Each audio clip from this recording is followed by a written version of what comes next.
最近啊，南京文旅最火的一个景点啊，就是号称小马尔代夫的小蓝湖。其实它是巨龙境界的一个景点啊，大家看一下，过的这道门就是巨龙境界了。进来以后啊，走这条路，对吧？要收10块钱一个人，收费的。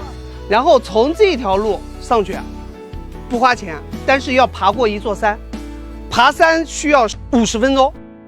走这条收费路15分钟。这边有个信号塔啊，信号塔这边就是直接上山，从这边上山就 OK 了。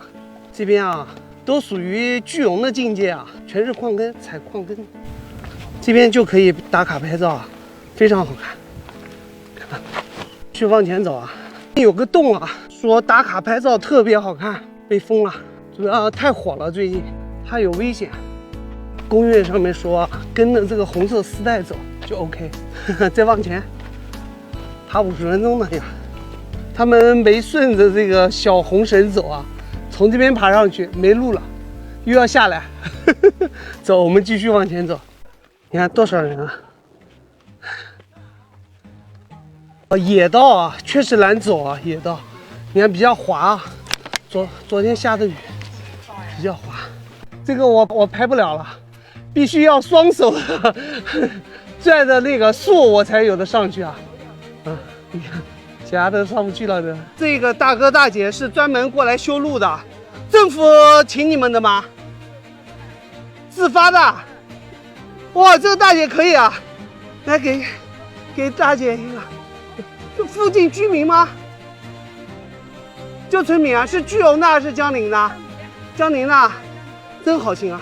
村民啊，自发的，就是修路啊，给你们点赞啊，给你们点赞。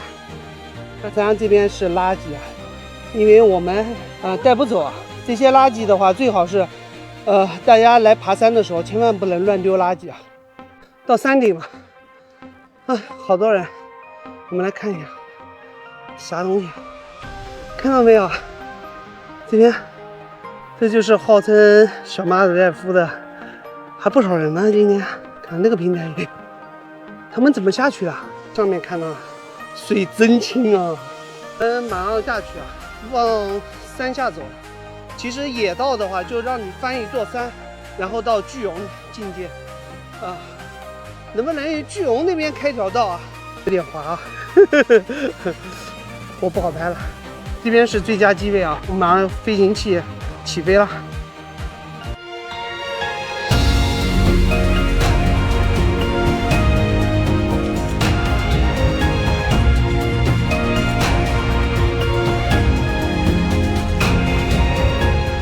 在悬崖这个地方拍摄的时候，一定要注意安全啊！真的很危险，在这边，但是很漂亮。一路上面全是垃圾，全是垃圾。等一下，我拿个袋子拾一下垃圾。哇，太多了！这个垃圾真的扔的太多了。我天哪，这个袋子走5步路就这么多垃圾，还是蛮难的。真的，小心！马尔代夫去不起啊，只能到这边来，而且还近，是吧？半天游就行。你肉眼看到的，其实比你拍出来的更漂亮，真的。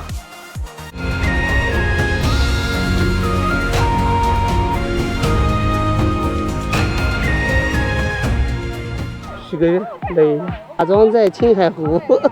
这边的景色真的太美了，我再重申一遍啊！这个矿坑是巨龙的，这个景点也是巨龙的，欢迎大家来打卡。